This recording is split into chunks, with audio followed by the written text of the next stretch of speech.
Alright. Looks like I am live. Cool.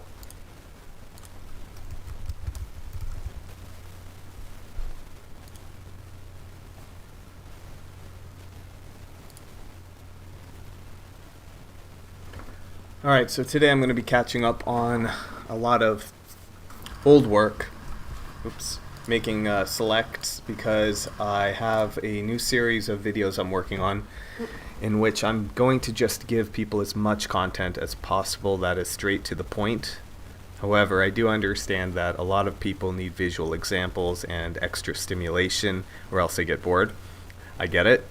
And so, although this new content will be very straight to the point, I will include a lot of visual samples as I just try to tackle various topics. And so some of the samples are going to be photography, and I've been too busy to actually go through my old work, and by old work I just mean like a few months ago. I've said before, people think I'm really busy when I'm not really busy, and they probably think I'm not really busy when I am really busy, because when I'm really working a lot, like this week I have 4 jobs throughout, some during the week, some during the weekend, and I barely can keep up with editing, let alone YouTube. It's a big challenge for me, and that also plays into why I'm going to do this new series, because it's going to be easier for me to just speak to the camera rather than do like the essay format I like, where I'll go about in different locations and record. So I'm not going to talk too much today. If someone is here, if they could just let me know that you can hear me. I didn't have time to test the stream, but I'm not going to talk too much. I didn't feel like being on camera. I just want to try to get as much editing done as possible, or making selects. Truthfully, I also need to edit a new job, not just do this, but I'm going to start here.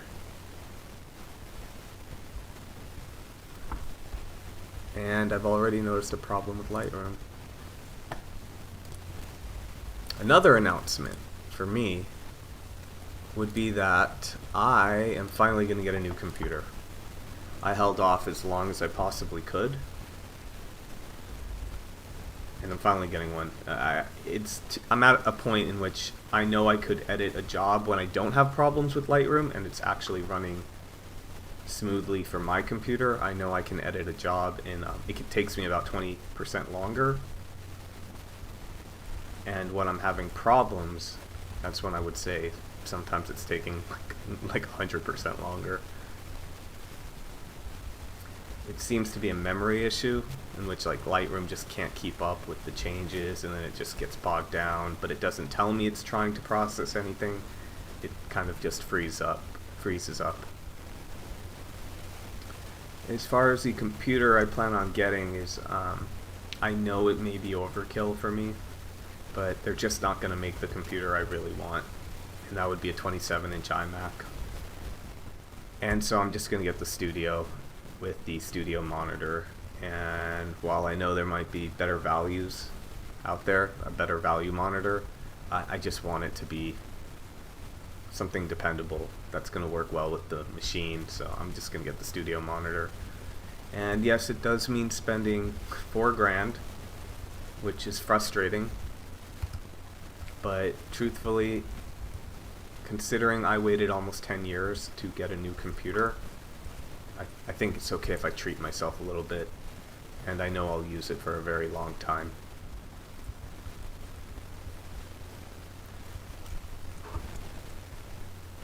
Oh, good to hear audio's working. Thank you, Darren. Another thing, you're the only one here, but people might watch it later. This was not a planned stream. Oh, it seems to be... Oh. So, this was not a planned stream. Trying to figure out some technical stuff. I wanted to also thank everyone that's reached out lately. A lot of people have been emailing me, just expressing gratitude, and that means a lot to me. I am very driven to help people, and sometimes that means choosing a difficult path, like what I decided to do with YouTube, and to be very educational. Plus, I had no interest in doing, like, I just don't care about gear, and so gear review stuff wasn't really an interest of mine, but I never would have pursued that anyway. So yeah, it's been difficult, and when people reach out to tell me that what I'm doing is helping them, it means the world to me. So thank you. I have an email or two I have not gotten back to, but I will shortly. So this is a Squid Game brand activation, which, you know, don't feel bad if you've never heard the word brand, the phrase brand activation. You know, it's one of those like corporate speaks that you learn doing this job.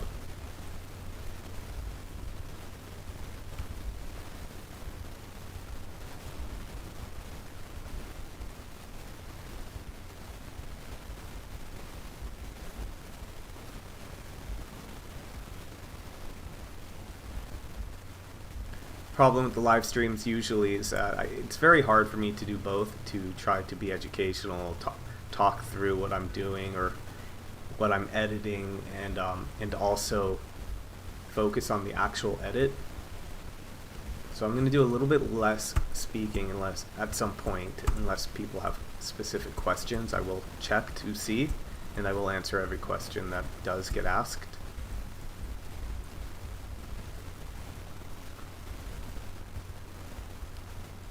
This was a really big day, actually. There were like 3 activations at the location.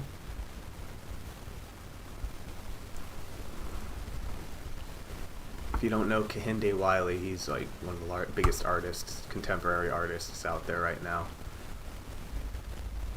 And that is something he designed for Citibank, I believe, or no, American Express. Yeah, there it is.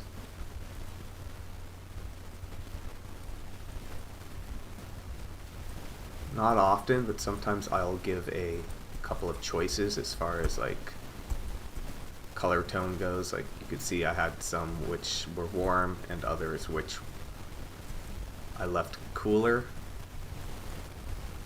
But typically I'm just giving one choice.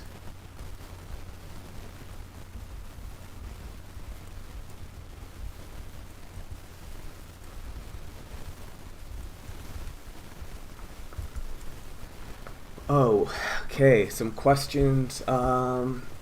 Jonathan, dude, your flash review videos help me. I appreciate that. I actually have been planning quite a few in my brain for a while, but I've realized what I want to do requires time to properly do it. I want to do a few videos in which I'm showing examples live, and I wanted to talk more about flash settings, specifically Canon flash settings, because it's what I know. But you wouldn't believe how complex they are compared to what they used to be, and they do not seem intuitive at all. And I even found the advanced like user guide for it that you can find online that had a little bit more information than what the the manual it came with, and it still wasn't as clear as it should be. Flash settings prior to that, there were 2, and now there's several, and it is more confusing than you'd think. 30-day reviews. I think your reviews are good too, bring in viewers. Also, it's still nice to get reviews on products that find use. Yeah, I agree. I'm not saying like I'm completely against gear reviews, but I think people need to understand that there is a YouTube industry, and the reviewer, it's just built into it, is going to be incentivized to promote the gear, and it's difficult to be honest. And I know everyone thinks they can be honest. Everyone thinks that, oh no, I can check myself, but nobody can check themselves, in my opinion.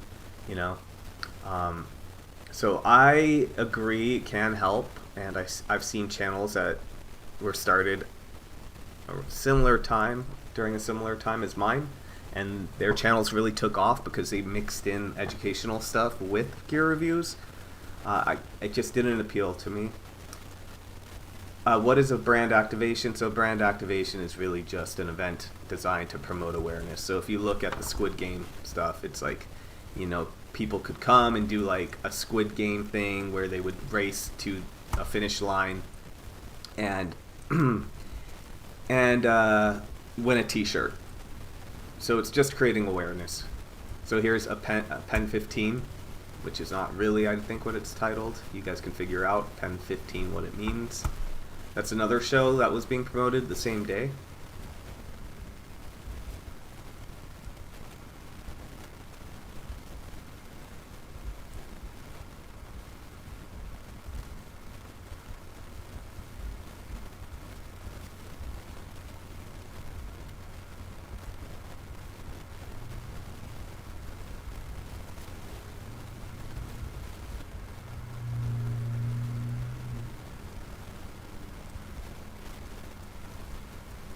Yeah, there was a lot going on this day. It was also during the holidays.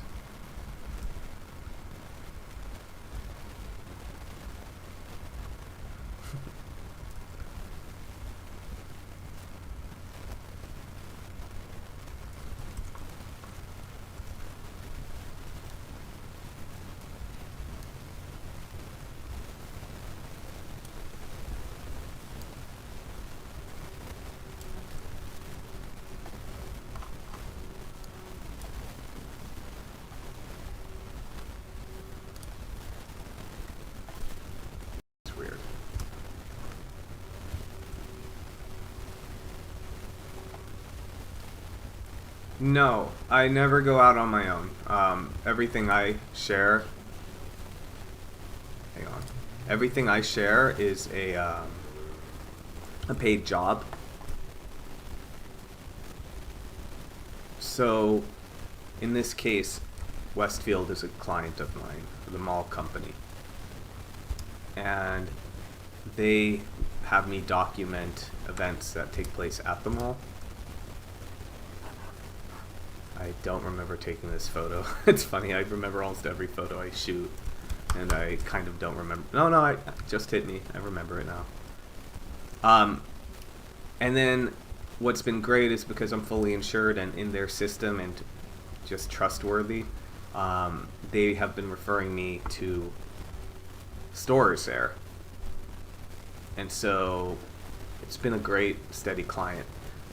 One of the upcoming videos, I've already recorded it, is on how to get steady clients. It's gonna really be different depending on if you're shooting like steady client, steady work, that kind of thing. It's going to depend on what kind of events you shoot. So I would say it's easier to do with corporate clients than like if you're doing family events.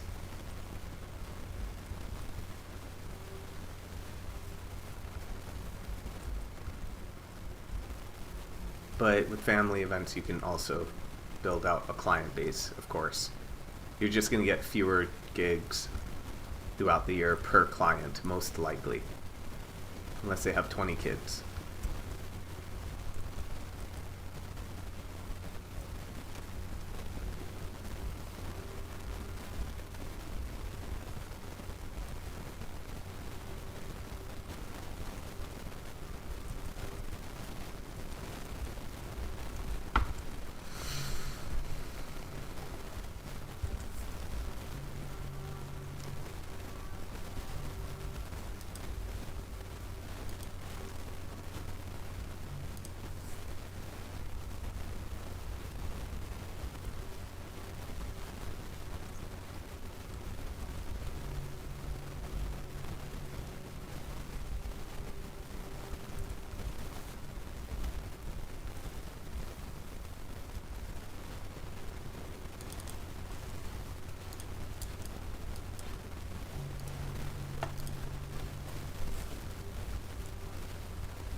Because I had the time, I'm mostly looking for new shots each pass I made, because I made several passes because there were 3 areas to photograph, three different things, activations, and I don't know what you would call this. But I also repeated a few of the shots I was getting at different times because I got there, pre-dusk.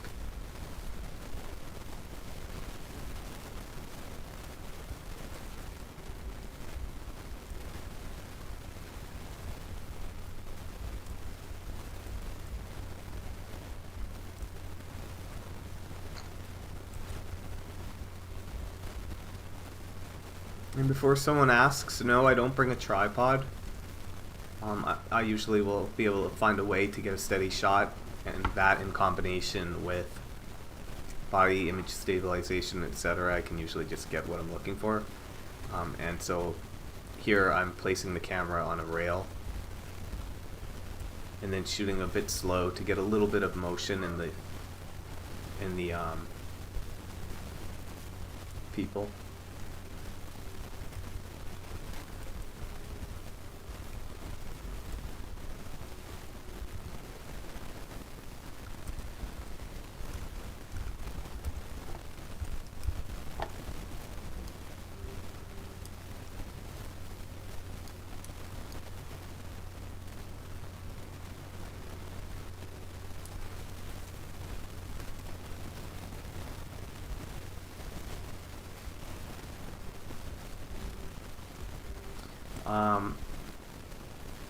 This is actually, we're looking at is like a quick reshoot I did of a store.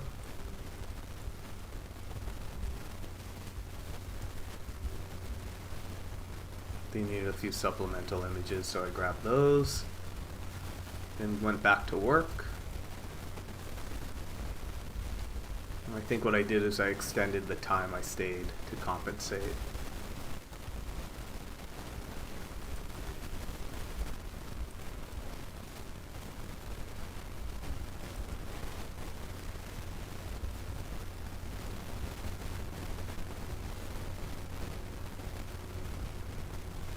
I think it's one of my favorite shots from the collection.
At some point in the stream, so I'm kind of giving myself up till 5 p.m. Pacific to do this, and then I kind of need to work on other things, but I had a client that I don't know if they were joking or not, but they're like, can you make the photos look like Euphoria? That's your inspiration. And so I attempted it. Now, Euphoria's cinematography is excellent and has a massive budget with a giant crew, and I'm sure they know that. But I actually think I was pretty happy with what I was able to pull off.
Yeah, and the stream quality is probably not great, and once I get my new computer, I'm anticipating this is going to drastically improve.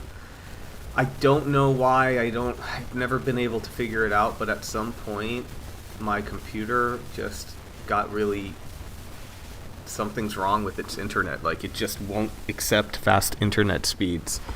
I'll get 400 megabytes per second on my laptop, but I can't pass like 60 on my computer, and I used to. And I've tried plugging it directly in, etc. Nothing's really helping.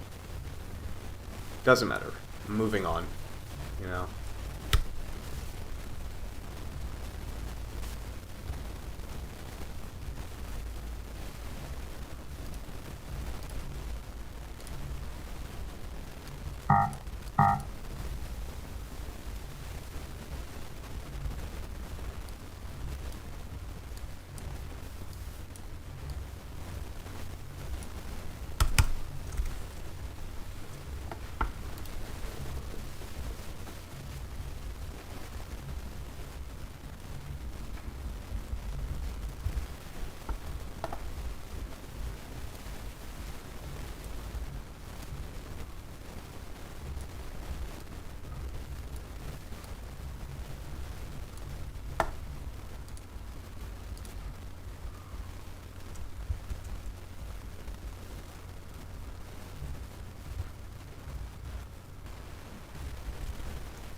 What the heck?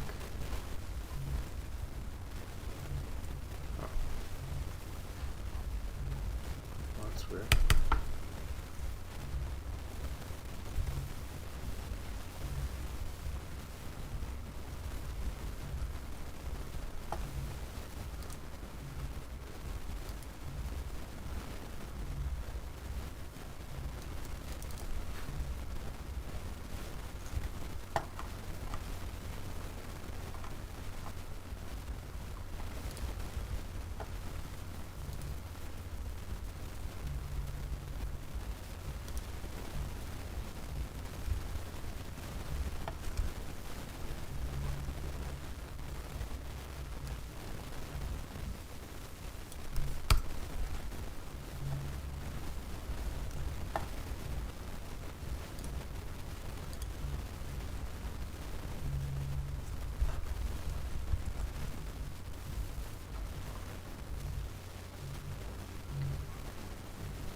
How's it going, Master PPV? I don't know what that means.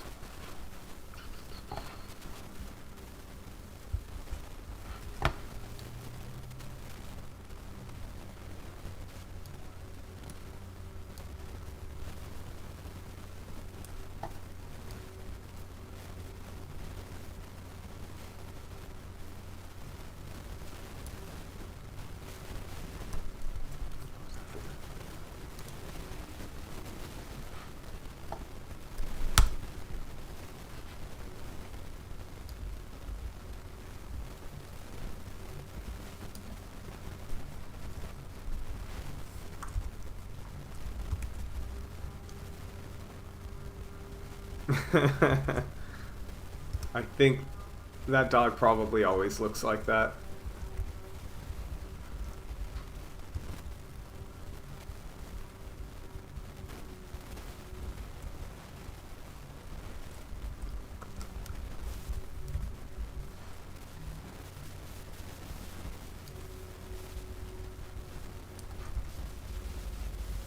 So I will shortly export these into a folder for social media posting and for the series I'm working on that will be launching, I hope, soon.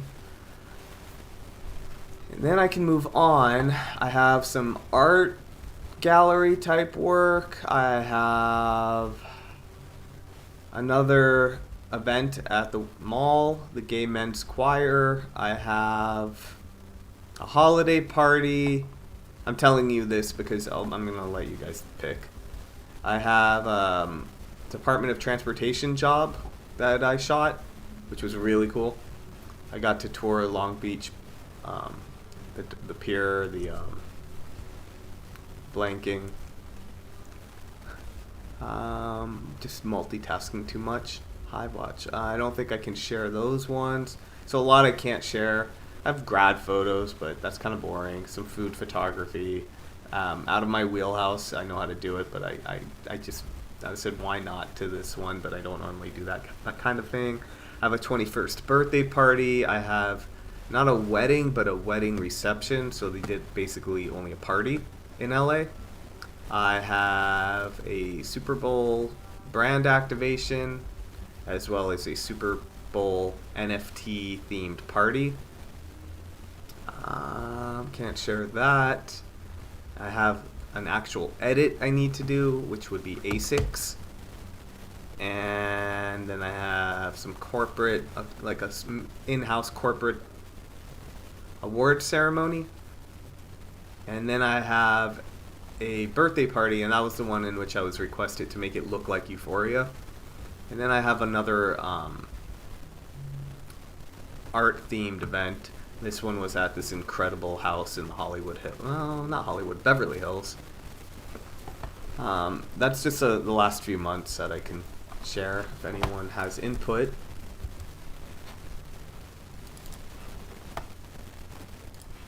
I really like doing live streams, but I don't get a lot of feedback as far as they go. I don't know how much people enjoy them.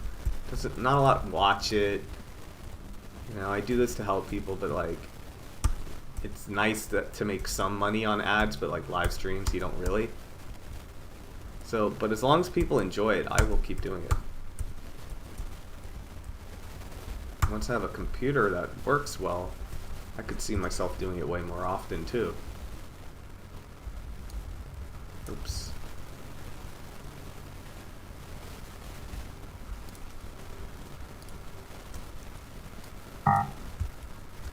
All right.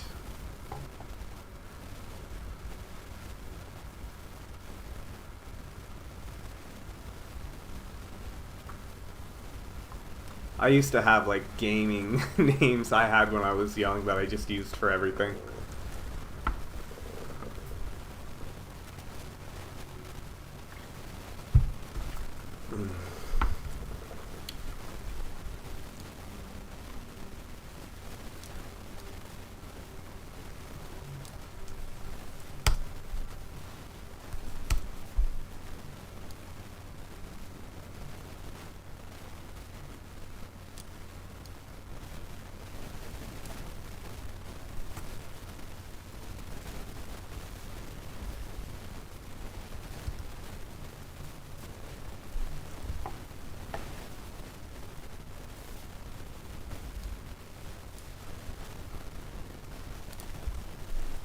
Oh, there's one more thing I did not mention yet.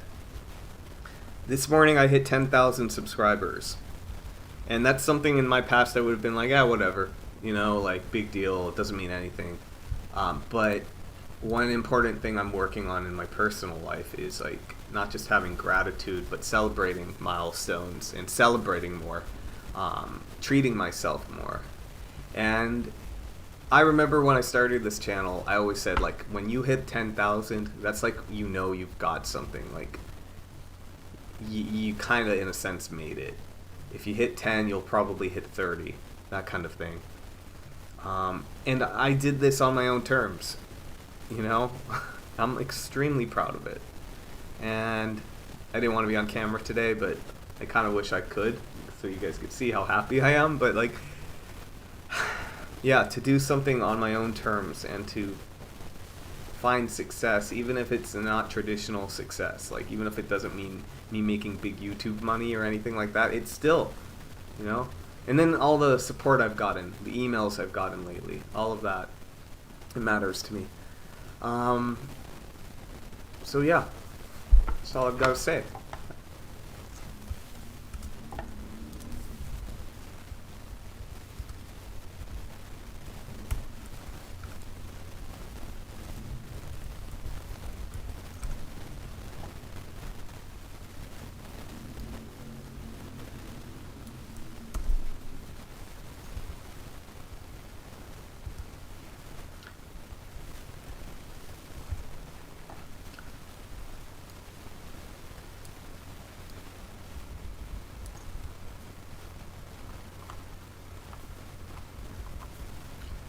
Okay.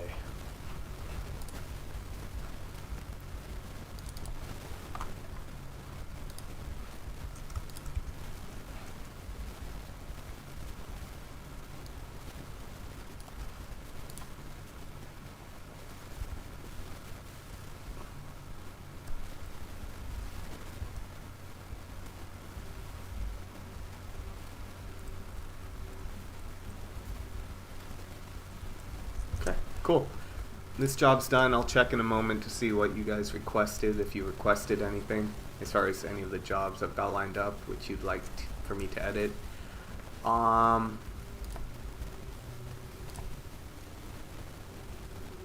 think I'll put a subfolder.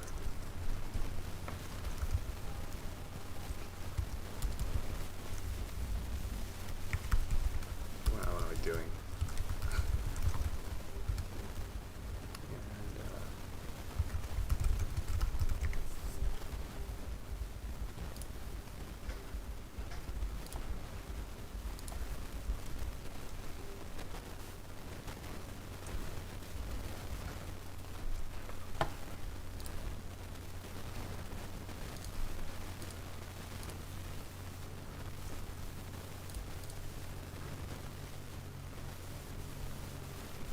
I'll do the rest of the exporting later, just in case it bogs my computer down.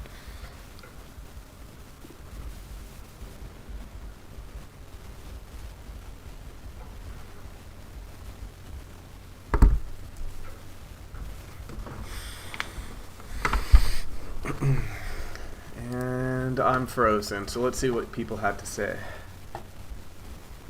The art gallery. Okay, I got you on that art gallery. Not a lot of people are watching, but no one said anything, so I'll go to one of those next. One I actually shared, not in this format, but one I actually shared in the, it's my chill event photography video, which was just sharing the images and some of the video footage I shot that day. So why don't we skip that one, and hopefully because I can actually, I probably already made selects on that one anyway. And I'll go to the last one I shot.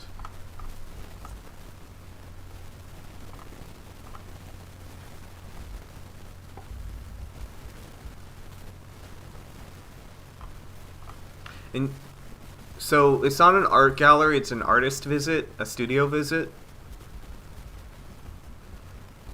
I'm just looking for it right now. How long ago was that?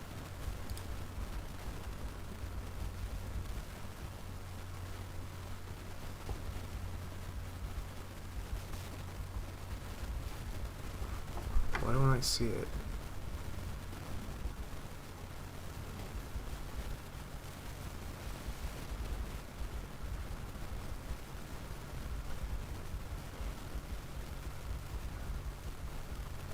Alright, I'm gonna do this one for now.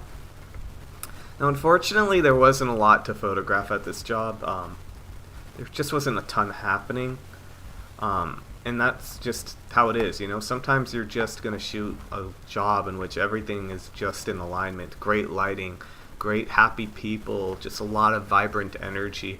And you might be just firing off your shutter every second and capturing something meaningful.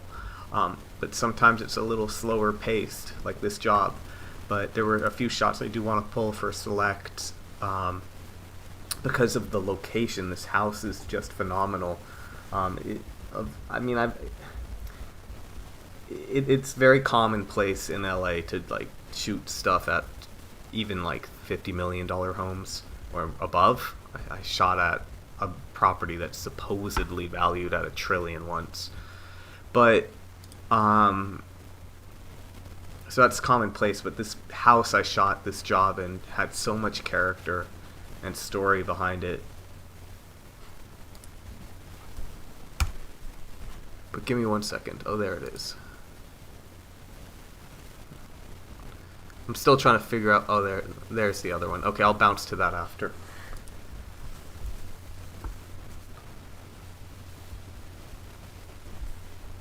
So the home was built by a couple, and they were just like college professors, which had me scratching my head, like how'd they afford it? Um, but now it's owned by a pretty famous person.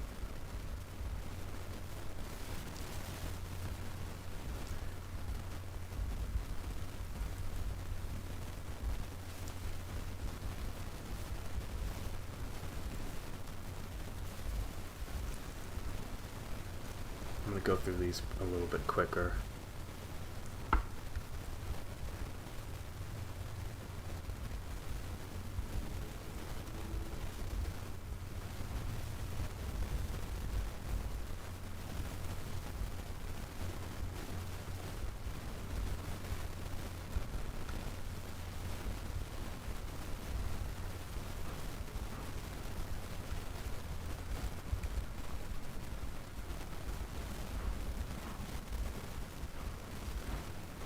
What's your repeat event?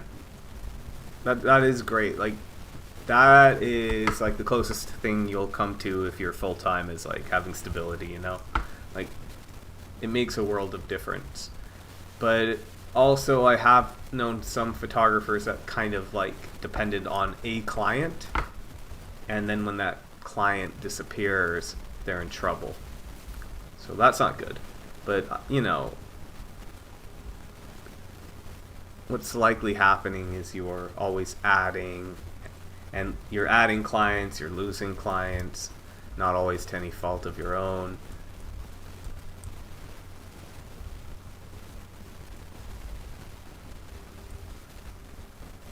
And hopefully they just kind of, the balance goes in the right direction and that you are overall expanding your client base.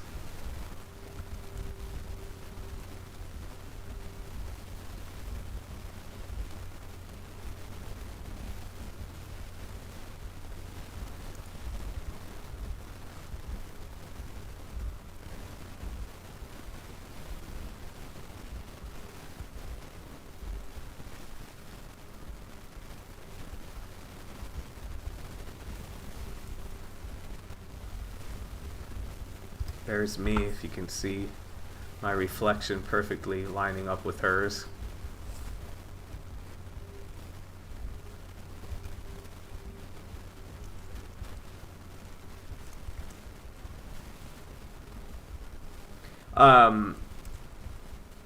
So one thing I like to do is I'll check Instagram. Only I'm just not a social media person, but I'll check to see, like, it's always interesting to see what photos your client uses. Someone, I've had people mention to me like how they've often not been what they expected, and I have the same experience. You know, they might be looking for something different, which might be a good argument to have a very large variety of image types, because you never know what the client is going to like. They call this the infinity tennis court.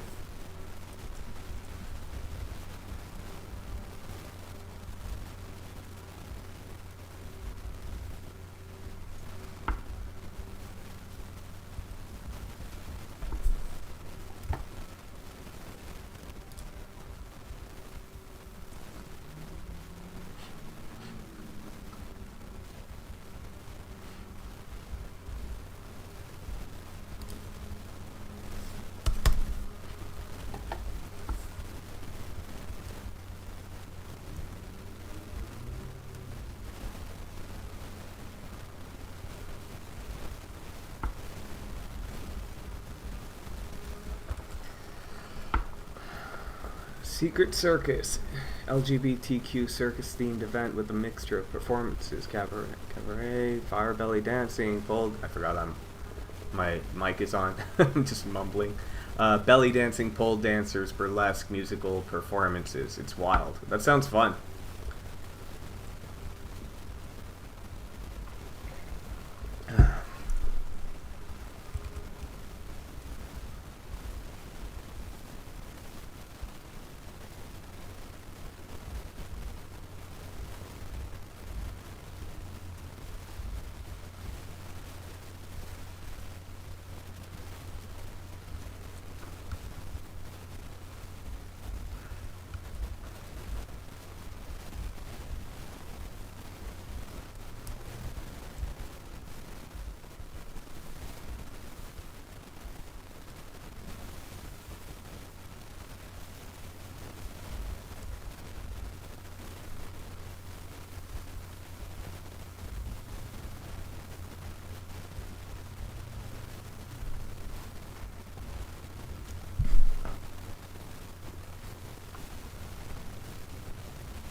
kidding.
Okay, there's not too much here. I'm going to move on to a different job. I'm just going to quickly go through it and export.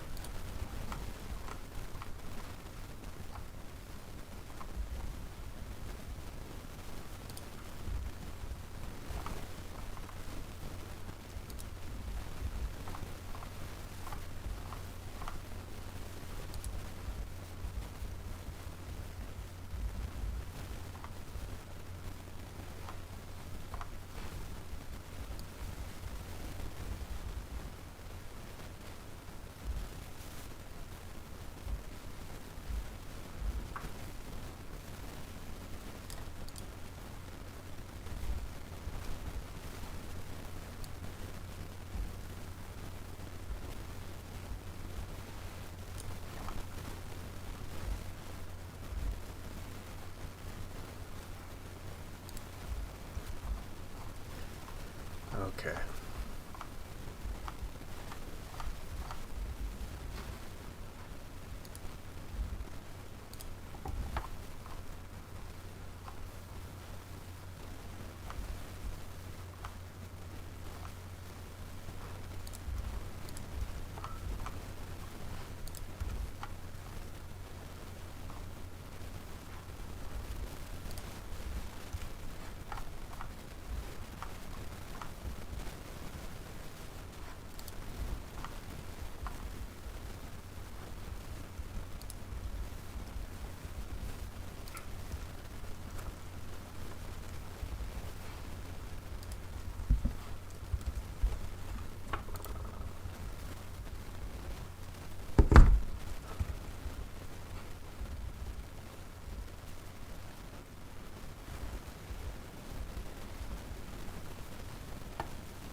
Oh, shoot.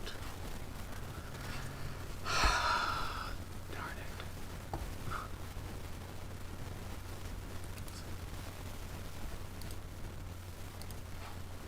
So I just did an export. Here's a good example of like my computer being problematic, where I didn't actually make the correct selection, it didn't go through. So I think I just started an export of everything. Although it's nope, cancel you. So if you're just joining, I am getting a new computer after almost 10 years. So anyone that thinks like that gets bullied into upgrading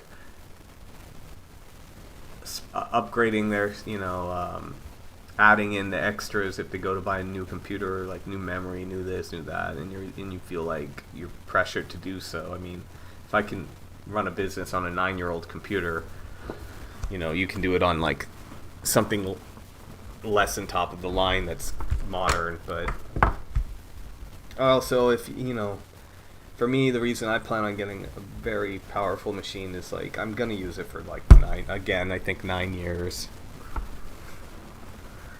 And feel like I deserve it. Oh, come on. See, it keeps unclicking my favorites. I mean, the red label. Every time I hit export, I think.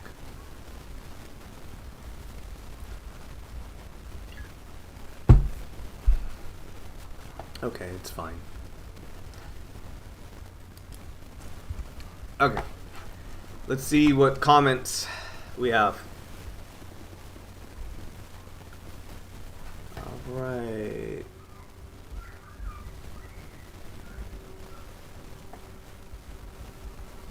So, this is a different game, you know, if you're doing it full time than if you're doing it on the side as a secondary source of income.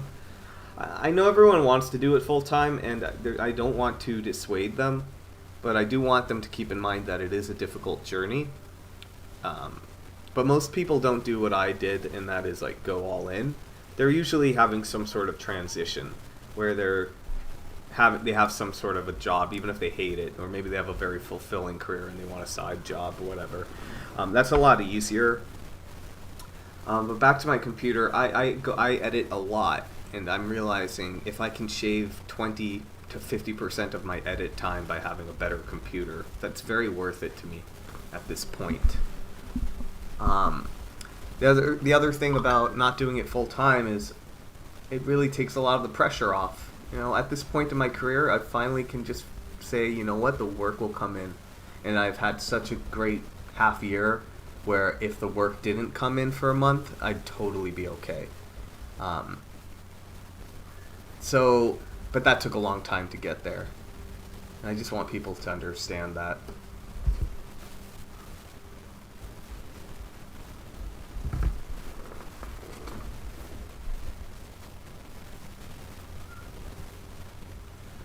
I think I've checked out your channel, 30-day reviews.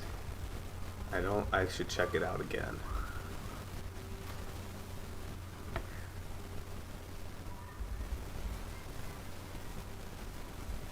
Yeah, obviously, yeah.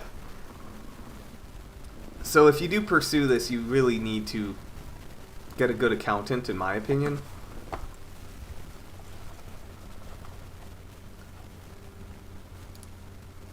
To me, it's well worth it to pay a good accountant than to actually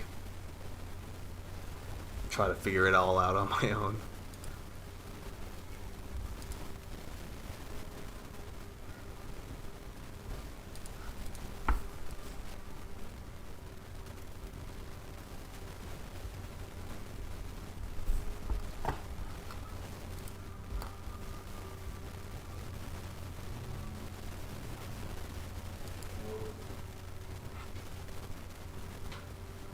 Write off everything.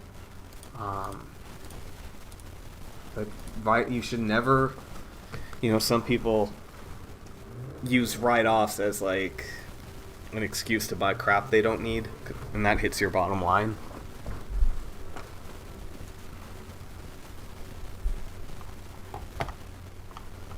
So here is a studio visit.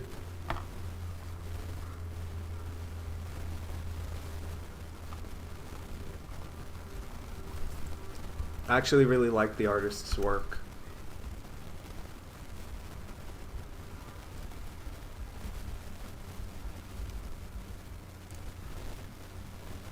That's not his, that's another.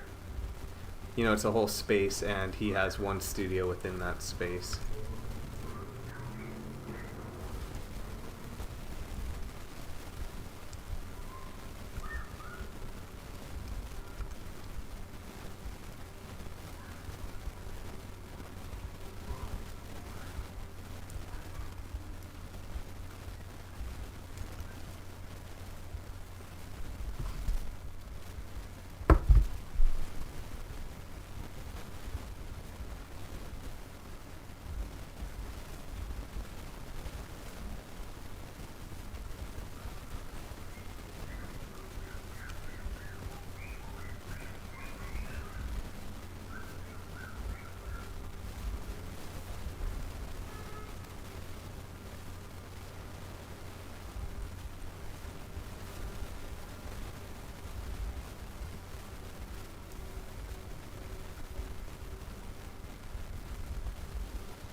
some of you may recognize some people here from the last job.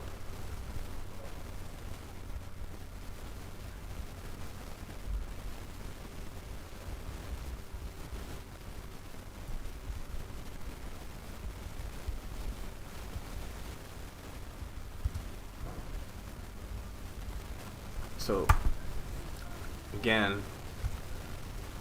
for some reason my Lightroom is showing JPEGs even though I don't have JPEGs selected, and I actually deleted the JPEGs. But it's very annoying.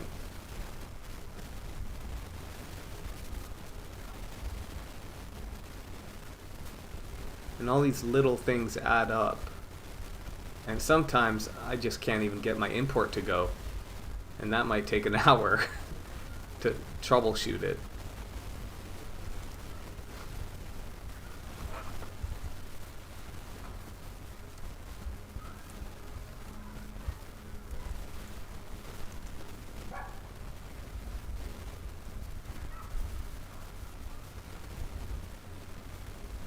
Still doing it, huh? Okay, I have to do something to fix it.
Alright, Lightroom's too bogged down.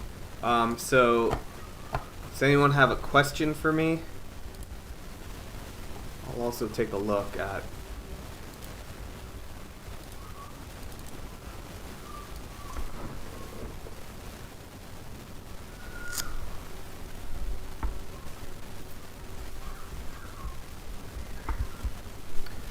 and see what you guys have been saying in the comments too. One moment.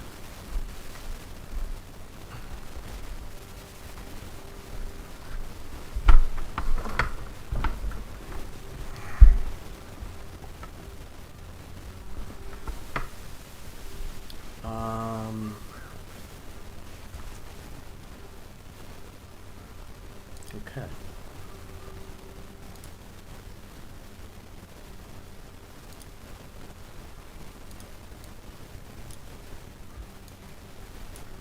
Ah.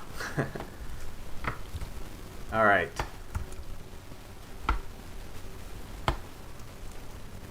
So, let's see what people have to say. When are you getting the new computer? No, I am definitely not building a computer. I don't have time for that kind of thing.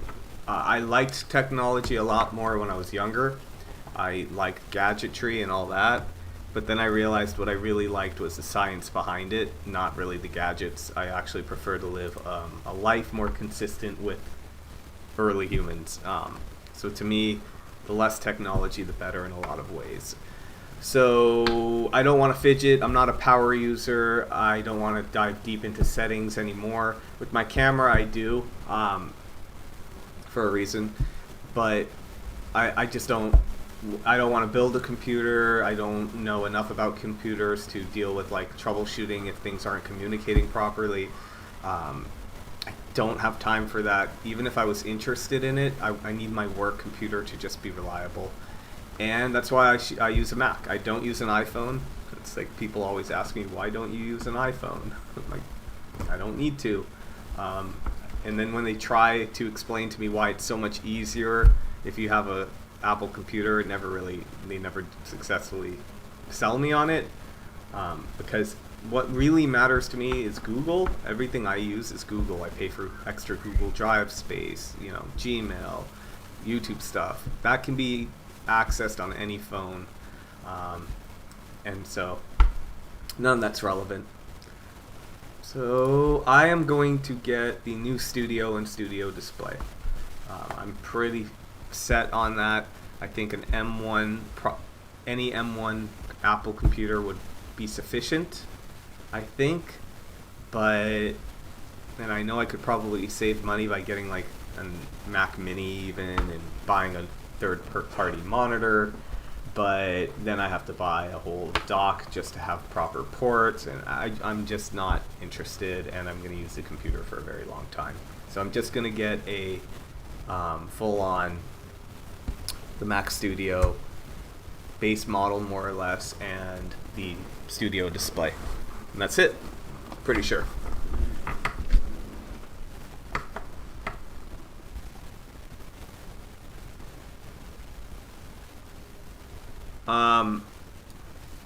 The build, as far as the Apple goes, though,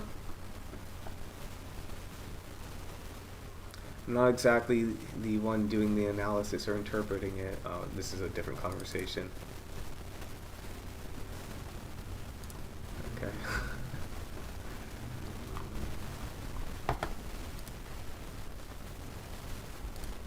Okay, Lightroom caught up. Let's pull that back up. I'll finish this job, and that'll be it for me, I think. I actually get... It's a little hard. It's just hard to focus on the work when I'm streaming as well.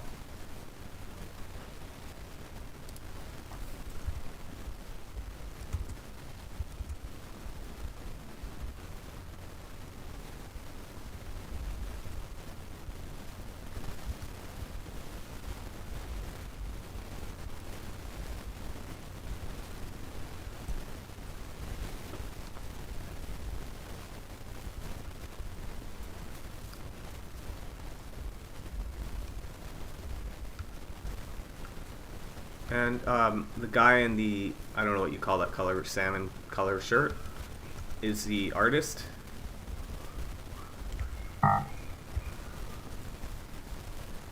His name is Timo Fowler.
Um, 30-day reviews. I don't have a go-to lens. I have a revolving... my favorite lens kind of revolves, you know. but currently I'm really enjoying using the 50 millimeter for events. Everything you're seeing in this event was shot with the 50 minus the very wide shots, which was shot with the 17 to 40. I recently picked up the RF 16 millimeter because there are certain types of events, and I don't mean by like genre, but jobs that are like in one room that I could totally just use one lens to shoot minus a few wide shots. Sometimes, meaning like I'll hit each corner, I'll get a wide shot, my establishing shots. But that's very different than when you're needing to shoot wide for some shots and shoot tight for others, and that would be a two-body camera setup. So I'm specifically talking about a job in which really one body is sufficient. I can totally use a 50 the whole time, but I also kind of need to get my really wide shots. Two bodies is also an option. Yeah. It's wider than my 17 to 40. I don't know if 1 millimeter makes a difference, so. Yeah, the art's interesting. I like it. So, yeah, that is my current go-to. Like, I'll usually use a 50. For most people, I would say, like, you show up at a job and you're probably going to want your, like a 24 to 70 on your lens. For me, often, I always have a lens on my body as I go to the job, even if it's in my bag. And in the past, that was always the 70 to 200, only because it took up a lot of space and it packed well that way. And it was a good lens to start with. I would progressively move in closer to my subject matter. But now, because I have the RF version, it's very compact, and so I don't need to pack my bag with that attached to the camera.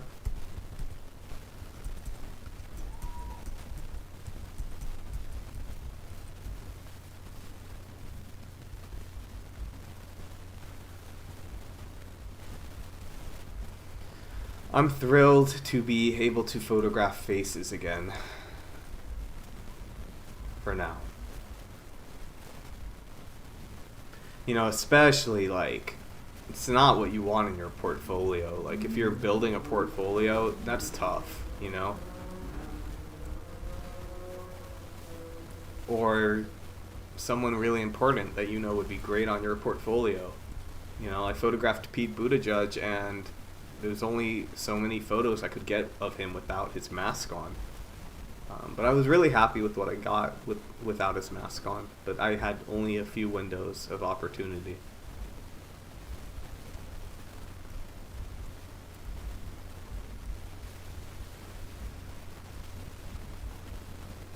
Now remember, I'm always, as far as my delivery goes, I'm balancing how far, spending time on the edit with delivering the photos in a timely manner. So always when I go back, I totally see how I could have culled it down further. But a lot of that is because when you're removed from the images, sleeping on it, for example, and doing one final edit can be really helpful. But you don't always have time to do that. And you have to start thinking okay, is the extra hour I spend on the images going to be noticed by the client in the end of the day? And often the answer is no. But when I do make selects, I later on for YouTube videos or social media, I do like to just maybe work on them a little bit more.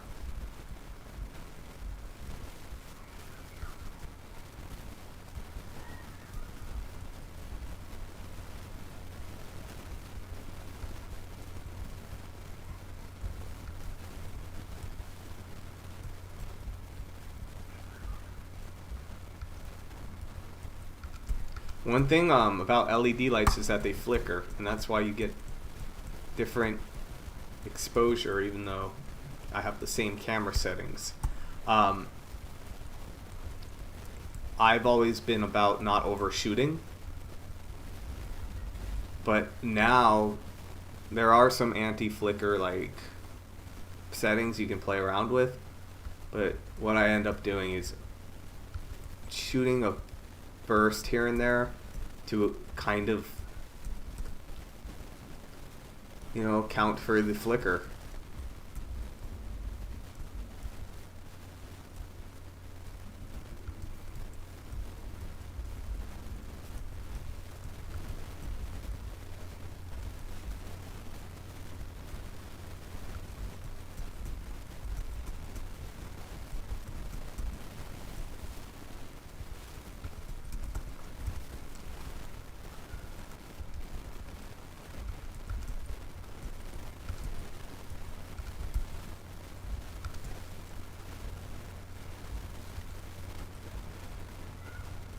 I like the pointing finger above him, mirroring his pointed finger.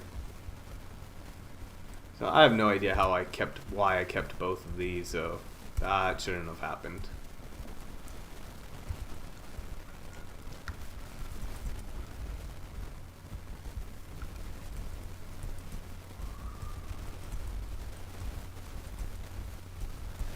But again, I know how important it is for people to get the photos right away.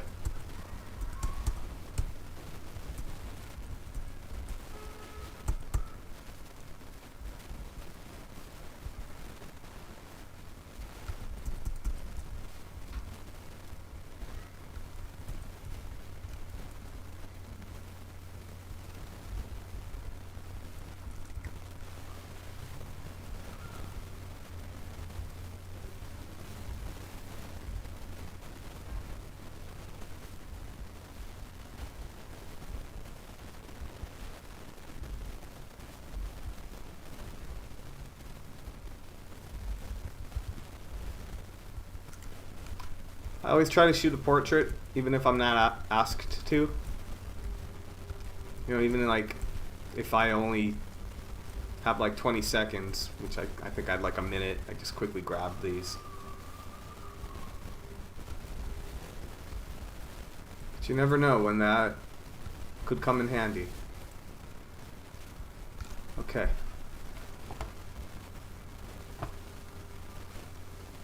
I don't know if I'm going to try to edit these more. I think I'm going to export as is.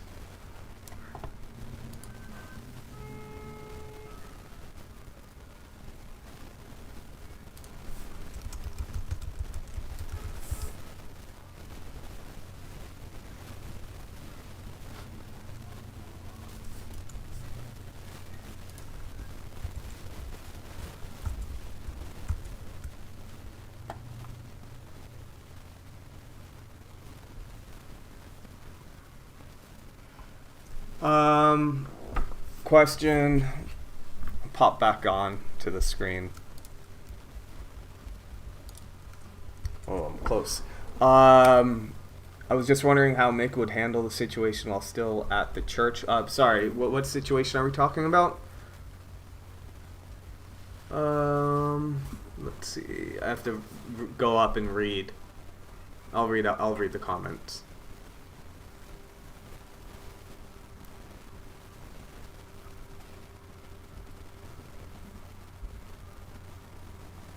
Okay, I do have one question for you. I shot my first baptism ever a few weeks ago. The kid was extremely unhappy in her dress, so she was crying, pouting, trying to escape the whole time.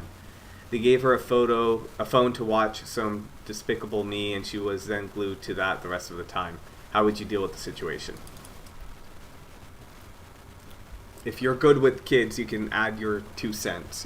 I like kids. I think I'm pretty good with them. And I think sometimes keeping the parents out of it is actually best. So the parents don't understand that. So with the portrait sessions, when there's a kid that's not really working with you, the parents get really frustrated. Sometimes the kid is just being really defiant toward the parent. It's not about the photo shoot. And sometimes it's best for them not to be involved. And I have asked people, not in like a in a very polite way, like, hey, let's try this. Why don't we try? Just let me give it a shot, that kind of thing. And I'll have them go enjoy a coffee or go stand over there by the car or whatever. And then the other thing I want to say is that all you can do is know your best options, know the variables and what's the best solution for them. That's all you can do. Like some of the work I shared today wasn't my favorite work I've shot. The conditions were none of them had great lighting conditions. That house was incredible, but there was a lot of harsh light, that kind of thing. And then sometimes I would like to share one more job. Yeah, I'll try. I'm headed toward burnout, but sometimes the variables are amazing, and you go home and you feel great. And that's all you can do is adapt your mentality, I think, and understand, you're not in control, but what you can control is your skill as a photographer, and be very prepared in that way. But specifically, it's easier to speak generalities, I guess. Like, I wouldn't take the phone away from the kid. What was worse is a good question. The kid being glued to the phone or the kid not behaving, I don't know. But most people, rarely you'll get some really narcissistic person living in their own world, and they'll blame you in the end, even if it was really clear. Like, I was worried about that in a job not too long ago, where the kid was just defiant to everyone, and his own parents and grandparents were all scared of him, and I was worried it would come down on me in the end. Like, why don't we have shots with little Jimbo and the family? And I really went the extra distance to try to get the shots. I tried getting the grandparents to help me, the mother to help me, but they're like, don't worry about it. Don't worry about it. It's fine. And I was worried about, even though they told me that they would then say, hey, why didn't you do it? They didn't, though. Most people they know when their kid isn't behaving, and they're not going to blame the photographer. All right. How would you deal with that situation? My next closest, 24 to 105 is totally fine as a substitute for a 24 to 70. It will be more versatile as far as your focal range goes, a little bit less so as far as your shallow depth of field and low light gathering ability. Anytime we did anything to try and get her attention away from the movie from there on out, even for a solid second, she would remember that she was upset about her dress and start crying. Nothing you can do. What's your typical turnaround time? My standard, if they don't need it by any, they're not in a rush, I tell them a week. And I try to do it sooner. I try to get it, and it depends on the day I shoot. So if I shot the job on Saturday, Sunday, maybe I'll try to get it done by by Tuesday, Wednesday. And often I get it done on Monday, Or if I don't have anything going on Sunday and I want to take a day off on Monday, I'll do my edit on Sunday. So my standard is a week, but minus same day edits, so I can't do that. If they're like, can you edit the whole job today? I have a separate fee. And it usually, or if they need live edits throughout the event, maybe it's like a day event, I have an editor that will come with me on the job, and they will do edits throughout, and that's also more. Same day selects, my policy is if they're asking me to grab a few selects, and I'll more or less while on site, I don't mind. So basically I'm still billing them for the time. So if they're hiring me for 4 hours, and then after 3.5 hours they want me to use 30 to just grab some selects off my camera, link it to my phone, email it out, I do that. Okay, let me not lose my place here.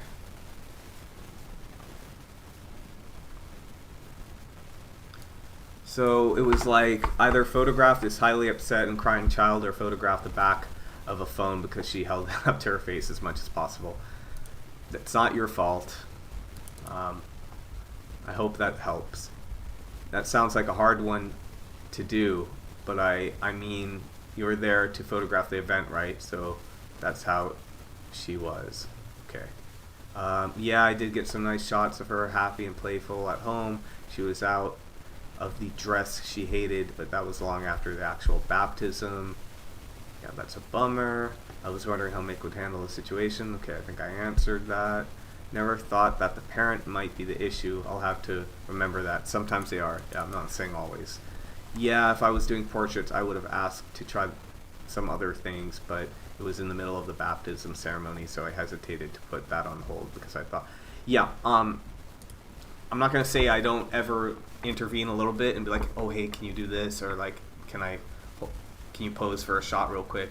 But mostly like that kind of thing, I'm just working around everyone else, you know, and I'm documenting. So that's all I have to say on that, you know. I hope I was helpful. I'm sorry I don't have like, I can't be like, this is what you do.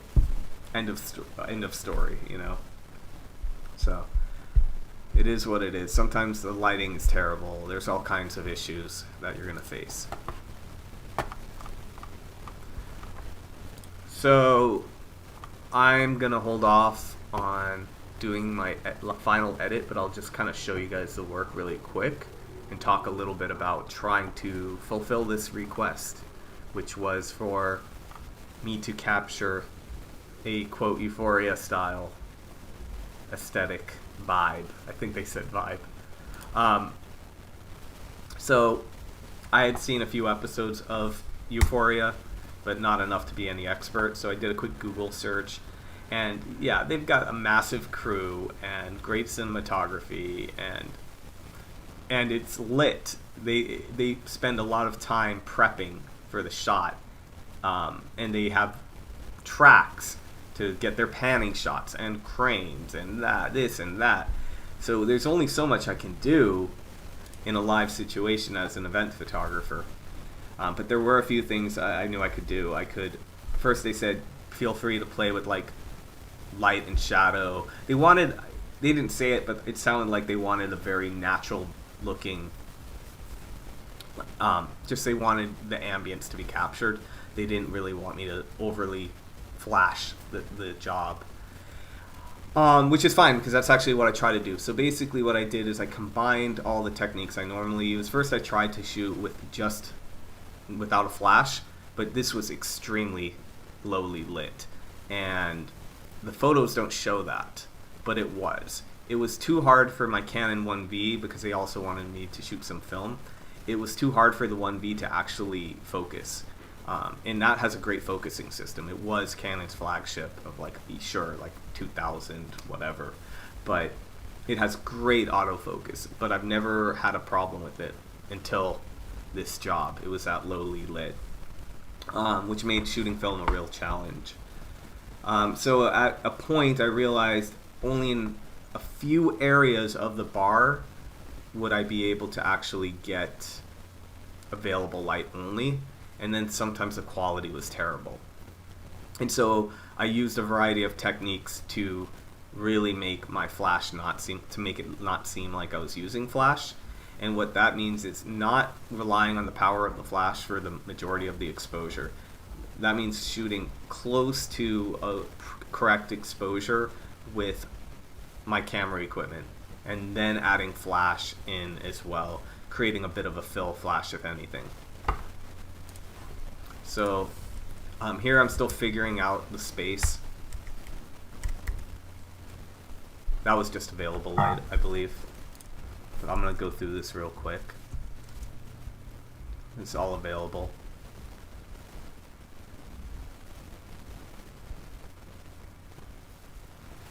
And then the other thing, to give it the quote Euphoria look, involved using a diffusion filter. Which kind of, it's a tricky one. You don't really notice it unless you're shooting into light. And even side by side, it can be a bit tough to tell. So here's me shooting available, just trying to make it work. You know, that's how it is. Like, you start out, you try things, you know, if that doesn't work, you try something else, kind of a thing. And eventually you find your rhythm, you find what's working in that space. Oh, let me, I'll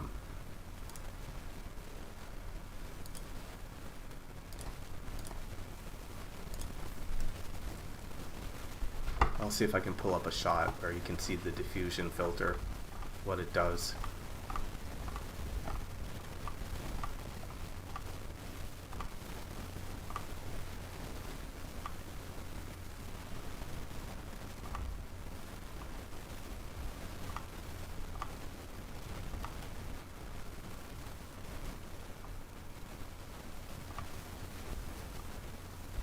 And then another thing I did is I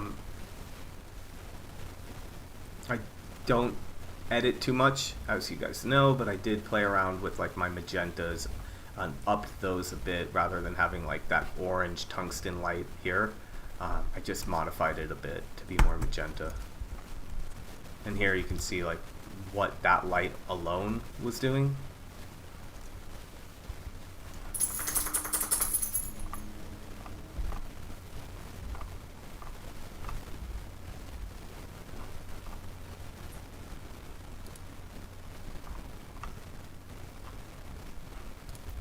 So here's a good example of underpowering my flash a little bit, using it as sort of a fill, and then really opening my shutter to allow a lot of ambient light in. So my settings are ISO 4000 and f1.6. My shutter is a 30th.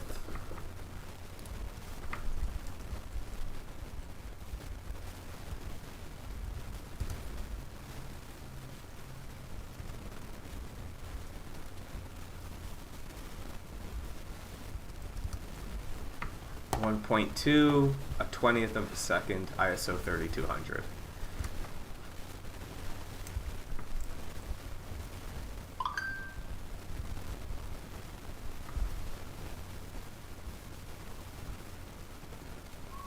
Oh. Wow, sorry guys, I didn't realize I forgot to turn Lightroom back on. My God. I'm pretty damn tired.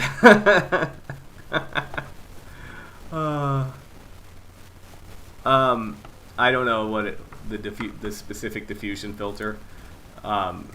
Anyway, here I'll scroll back up. But yeah.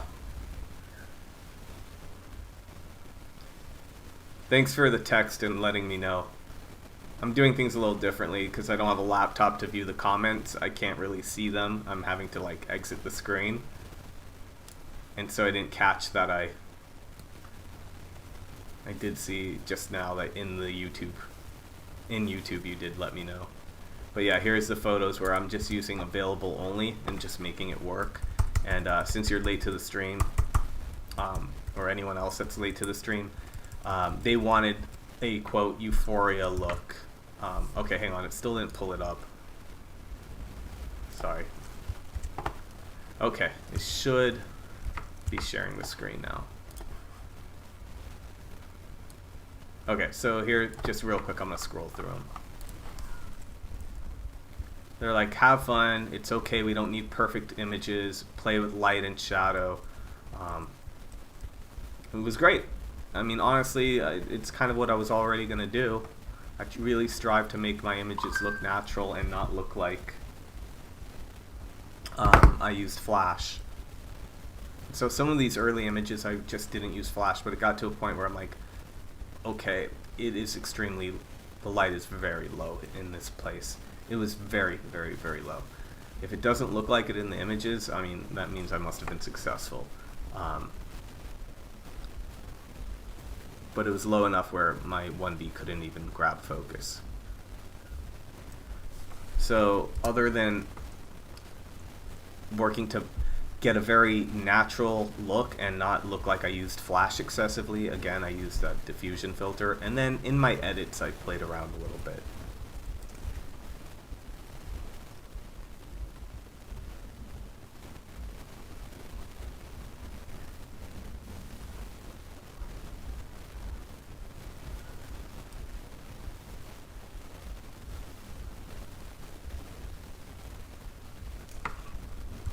there's another question. Yeah, I know. I'm still showing. I was still showing me. uh.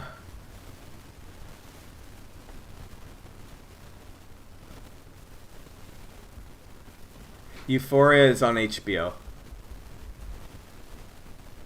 Oh, and the other thing I didn't mention about Euphoria, they tend to use an extremely shallow depth of field. So it's perfect. I almost by necessity had to shoot 1.2 anyway. So 1.2, dragging the shutter, properly balancing the ambient exposure with my flash, all of that, and the diffusion filter, all of that to like try to get that look, and some minor editing in post. And I think you can kind of see the effect of the diffusion filter in this one. I think they were really happy. She didn't mention specifics, but she was really happy. So you can see when you really allow a lot of ambient light in, it begins to like paint your subject matter. Had I had it at like 125th of a second or something, you know, you just get the flash lighting him, and I'd probably get some of this ambient background, but I got a balance that really allowed some of that color to kind of paint his flesh. I'm not very articulate with my words right now. I hope that makes sense.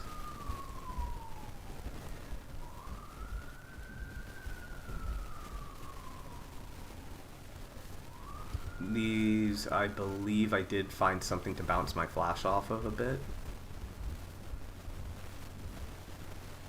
It's going to be really cool to see how the film came out. I haven't developed it yet, though. We got some good stuff here. I should have... I'm going to make selects on my own, though. I need to wrap this up, so as soon as I hit the end of the gallery, I'll wrap it up.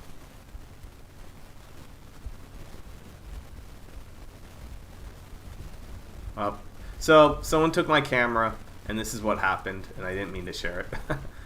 Bye. Hang on, we'll just skip. Sometimes people think it's hilarious to pick up your camera and photograph you.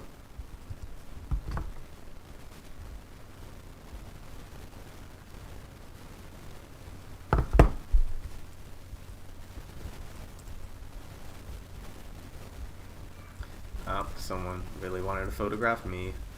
By the way, yellow is the label I use for images that I don't deliver but don't necessarily want to delete. So that's why. So before I deliver the photos, I will select everything but yellow, basically. And some of these I didn't shoot. Not many, but someone had my camera. I think it was these really close-up shots. Not these. I remember shooting that, I think.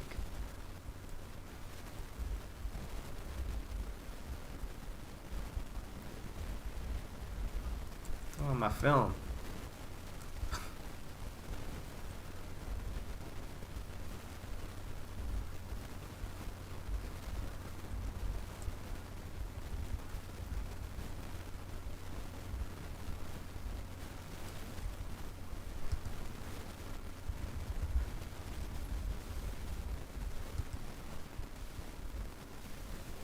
It was so tight in this bar too.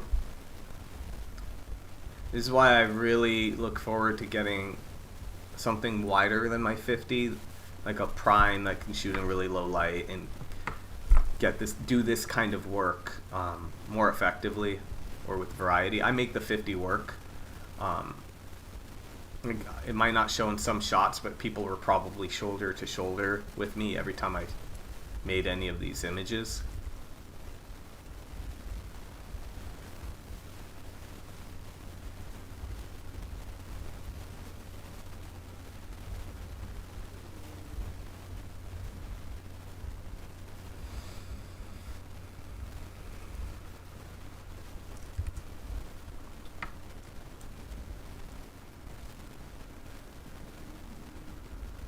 What Canon film camera did you say you use? I was using a 1B.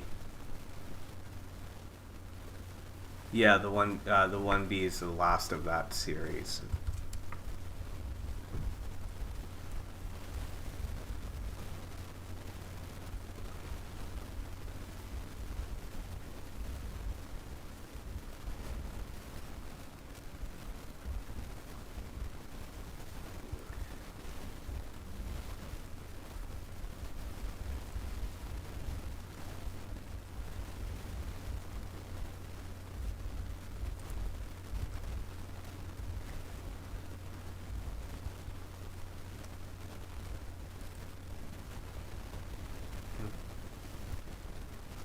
Okay, that's it.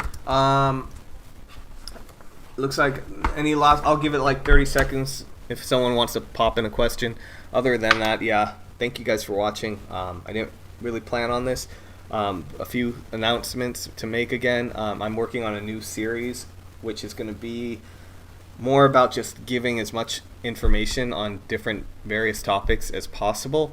But I understand that a lot of people need visual examples or just visual stimulation, so I'll have like sample photos to accompany each of them. And I'm batch filming, and so hopefully I'll be able to drop consistently 3 of those a week.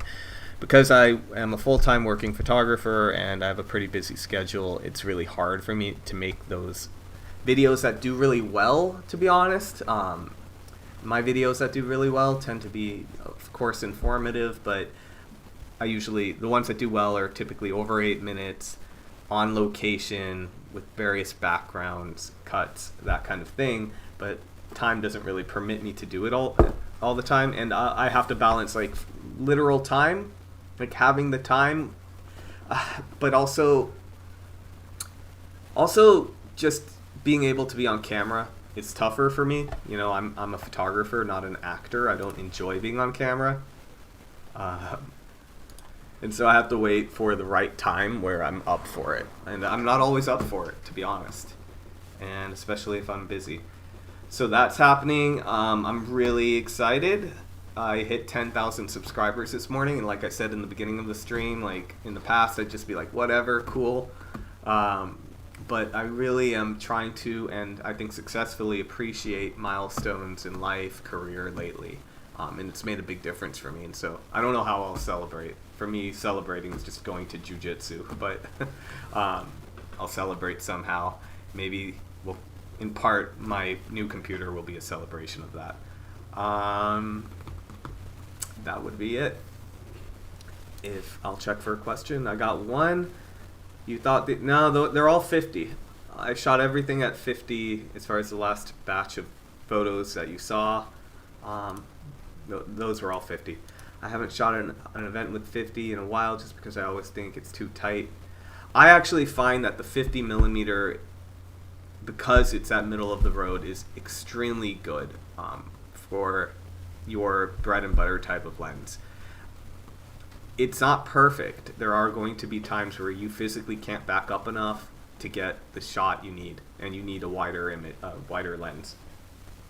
But at, let's say, an outdoor cocktail hour where you can move in and out, I find I can move far enough away to get some sort of establishing shots. I can get in close enough to get like close candids. I can shoot over the shoulder shots that look good.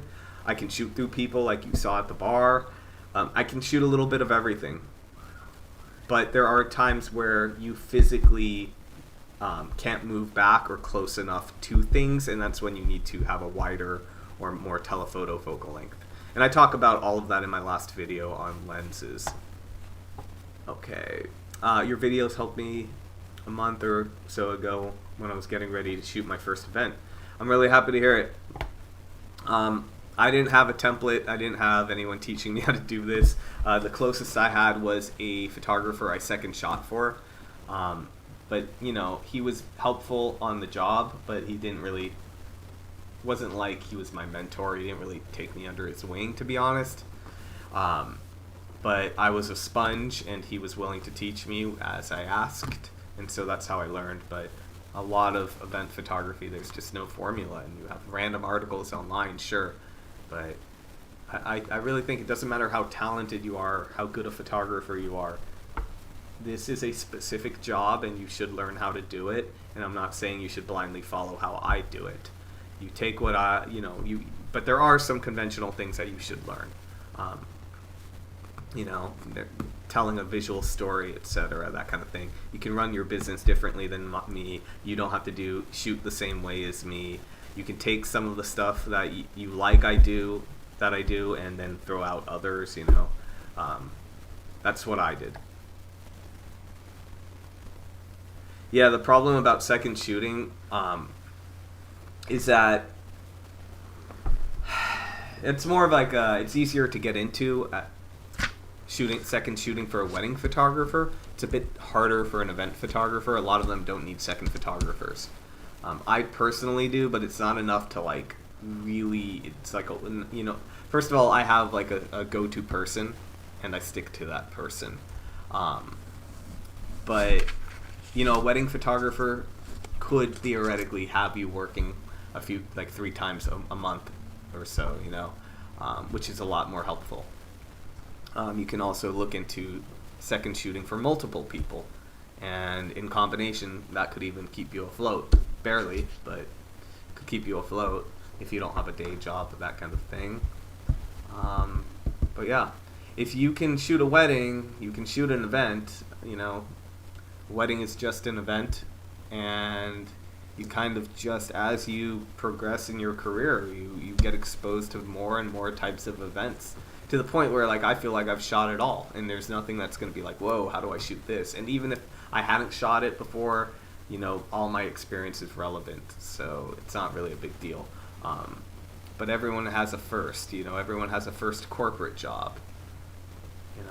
One of the videos I'm making in the new series I'm working on, it will be on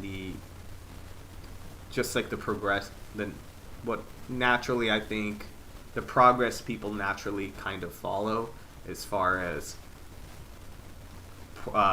their professional photography career in events. I think there is a somewhat natural progression, but it doesn't have to be so. So for me, it went from more private parties and nonprofits to eventually corporate work. But there was like a career path, whether I knew I was following it or not, but I followed it. So I didn't go from 4-year-old birthday party to shooting for Nike or shooting for very boring big business conferences. No, it's very rare someone's going to give you that shot. So usually what's going on is like you're just incrementally shooting bigger and bigger jobs, and you build up to it. All right. You don't want to shoot a wedding. Yeah, I don't blame you, but they're not that bad. I like them now when I actually shoot them, but I didn't want to be a wedding photographer, and so I kind of moved away from it. All right, thank you guys for watching. I appreciate all of you. I assume you're all subscribed, but if not, please like, subscribe, all that. Always, your support on Patreon is always very appreciated, and thank you guys to everyone that's been reaching out lately to show your appreciation. Even if you can't afford Patreon, people that email me just to thank me, it means a lot to me. It really does. Okay, I'm clearly exhausted. I should go. Thank you for watching.